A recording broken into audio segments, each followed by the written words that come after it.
बहुत अच्छा क्वेश्चन है। और मैं हमेशा यही बोलता हूँ कि मिक्स मार्शल आर्ट्स में दो टाइप के लोग होते हैं। एक होते हैं जो अग्रेसिव, वायलेंट, मारना है, पीटना है, उस टाइप के होते हैं। और सेकंड टाइप के होते हैं मेरे टाइप के, जो होते हैं नर्ड्स। ठीक है, हम लोग नर्ड्स हैं जित्सु वाले। हम लोग को पूरे दिन बस टेक्निक सीखनी है। और टेक्निक का एल्गोरिथम ये है कि अगर आपने मेरा रिस्ट ऐसे पकड़ा तो मैं इसको 10 तरीके से खोल सकता हूँ। आपने ऐसे पकड़ा तो 10 अलग टेक्निक हैं जिससे मैं खोल सकता हूँ। आपने दोनों हाथों से मेरा हाथ पकड़ा तो मेरे पास 10 मूव मैं कैसे कर सकता हूँ। और हर मूव पे आप रिएक्शन देंगे। आपने हर रिएक्शन जो दिया उसके ऊपर मेरे पास 10 काउंटर हैं। तो in jitsu every move has a counter, और उसको जब आप काउंटर करेंगे तो उसका मेरे पास काउंटर है। तो ये एक इन्फिनिट ट्री बन जाता है, लूपिंग ट्री, जो नेवर एंडिंग है। जित्सु में ऐसा कोई आदमी नहीं है जो बोल सकता हो कि मेरे को सब आता है। नई नई मूव्स एवरी डे इन्वेंट हो रही हैं। और मैं आपको बताता हूँ कि जित्सु में बेल्ट लेवल क्या होता है। वाइट बेल्ट होता है जो शुरू कर रहा है, ब्लू बेल्ट मिलता है आपको 3 साल बाद ट्रेनिंग करने का। 3 साल आपने पूरा लगा दिया, रोज़ आप आ रहे हो, 3 साल लगे ब्लू बेल्ट नेक्स्ट लेवल पे। उसके ऊपर आपको 5 साल लगेंगे पर्पल बेल्ट के लिए। उसके बाद आपको 3-4 साल लगेंगे ब्राउन बेल्ट के लिए। उसके ऊपर आपको लगेंगे 3-4 साल ब्लैक बेल्ट के लिए। तो ब्लैक बेल्ट आते आते आपको 10-12 साल लग गए। तो 10-12 साल के बाद रोज़ ट्रेनिंग, कुछ लोग ट्रेनिंग भी करते हैं, घर पे स्टडी भी करते हैं। उतने टाइम तो आदमी डॉक्टर बन जाता है, इंजीनियर बन जाता, कुछ भी बन जाता। तो इतनी आपको नॉलेज चाहिए just beginning starting level black belt के। उसके बाद स्ट्राइप्स आती हैं। ब्लैक बेल्ट पे लेवल्स होते हैं, फर्स्ट स्ट्राइप, सेकंड स्ट्राइप। तो मैं ब्लैक बेल्ट, सिर्फ ब्लैक बेल्ट हूँ। मुझे स्ट्राइप नेक्स्ट ईयर मिलेगा क्योंकि मैं तीसरा साल खत्म हो रहा है। तो 3 साल के बाद आपको पहला स्ट्राइप मिलता है। 3 स्ट्राइप मिलने के बाद उसके बाद स्ट्राइप 4 साल के बाद मिलता है। ओह, तो 4 उसके बाद आप, जबकि 6 या 7 स्ट्राइप हो गई, फिर आप बनते हैं कोरल बेल्ट। उसमें फिर 5-5 साल के बाद फिर, तो मतलब आप तो पूरा जन्म निकल जाएगा। एग्जैक्टली। तो जो लोग कोरल बेल्ट हैं वो 90-90 साल के लोग हैं। ठीक है, तो इतनी नॉलेज, वो भी नहीं बोल सकते कि हमें जित्सु सबको कुछ आता है।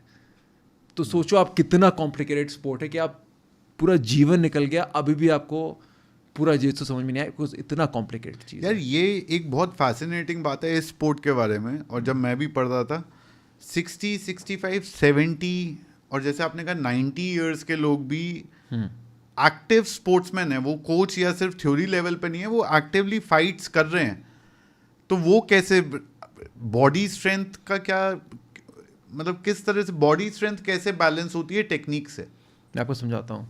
2 चीज़ें हैं। एक तो पहली बात, हमारे देश में जनरली बोलते हैं जब आप 30 साल के हो जाते हैं, बोलते हैं भाई हो गया, हाँ, अब आपकी एज हो गई है, एथलेटिक लाइफ आपकी खत्म। हाँ। घर पे बैठो, रिटायरमेंट की तैयारी करो। ये धोनी के बहुत सारे फैन भी देखते हैं। तो ये एक बहुत बड़ा लाए है। जब भी मैं मैं जब 30 साल का हुआ तो मैं बाहर ट्रेनिंग, मुझे लगता था मैं बुढ़ा हो गया हूँ 30 साल में। मैं छोड़ा मैंने ट्रेनिंग कभी नहीं। मैं जब बाहर गया, वहाँ पर जब मैं जिम में देखा तो मैं जिमों में बाहर सबसे यंगेस्ट था जिम के अंदर। सारे लोग 45, 50, 55, वहाँ पर इतना कॉमन है उस एज ग्रुप में। क्योंकि होता क्या है, बाहर के लोग स्कूल से निकलते हैं, घर से भी निकल जाते हैं, इंडिपेंडेंट हो जाते हैं, फिर वो काम करते हैं, 10 साल स्ट्रगल, 10-15 साल स्ट्रगल करते हैं, शादी भी जल्दी कर लेते हैं। तो 30-35 तक थोड़ा सा स्टेबल हो पाते हैं वो लोग। थोड़ी सी उनकी इनकम हो गई, थोड़ा सा सेविंग हो गया, अब वो टाइम शुरू कर सकते हैं जित्सु के लिए, क्योंकि उन्हें 15 साल रगड़ के काम कर लिया है। तो 35 से वो शुरू करने लगते हैं ट्रेनिंग करना। हमारे यहाँ उल्टा है। हमारे यहाँ 35 पे लगता है लोगों को ख़त्म हो गया लाइफ, अब फिजिकल कुछ नहीं कर सकते। तो आप बाहर जब जाएंगे तो आप देखेंगे 35 से 60 प्राइम एज है, सब ट्रेनिंग कर रहे हैं, सब फिट हैं। और एक्चुअली काफ़ी सारा ये मेंटल ब्लॉक सोसाइटी का है कि आप 30 के बाद नहीं कर सकते। ऑनेस्टली मेरी परफॉर्मेंस आई थिंक 30 से 35 के बीच में प्राइम थी मेरे को पर्सनली, अगर आप पूछो, क्योंकि माइंड भी शार्प होता है उस एज में और बॉडी भी मैच्योर हो रही होती है। तो बहुत अच्छी एज है। जित्सु एक ऐसा स्पोर्ट है क्योंकि पंचिंग किकिंग नहीं होती आपके हेड पे, कोई ट्रॉमा नहीं होता। आप जितना, और जैसे मैंने बोला सबमिशन हो रहा है, टैप किया, छोड़ दिया, चोट नहीं लगती। चोट लगती है पोजीशन में, आप गिर रहे हैं, हाथ रख दिया, शोल्डर ट्विक हो गया, ऐसी चोट लगती है। और फाइट भी हो रही है ग्राउंड पे, तो कोई इम्पैक्ट भी नहीं है, आप ऊपर से नहीं गिर रहे, आप ग्राउंड पे ही हो। तो अगर आप किक बॉक्सिंग कर रहे हो तो हेड किक लग रही है, चोट लग सकती है। जिu-jitsu में कुछ होता ही नहीं है ऐसा चोट लगने का।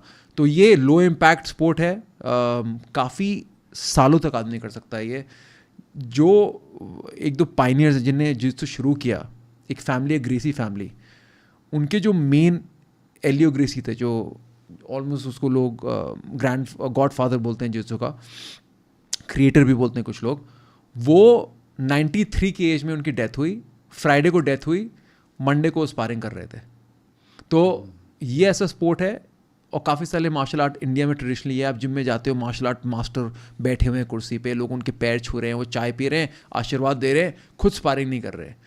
जिu-jitsu एक ऐसा स्पोर्ट है, चाहे आपका कोच 40 का हो, चाहे 50 का हो, 60 का हो, 70 का हो, स्पारिंग वो करेगा, आपके साथ स्पारिंग करेगा। तो वो ट्रेनिंग आपको टेक्निक दिखा रहा है, पर आपको करके भी दिखाएगा फुल, और आप 100% जाओगे, वो 100% जाएगा। और वो जब 60 साल का आदमी आपको टैप करवाएगा तो आपको लगेगा ये असली मार्शल आर्ट है, कि अगर 60 साल का आदमी भी ये कर सकता है तो मैं भी कर सकता हूँ।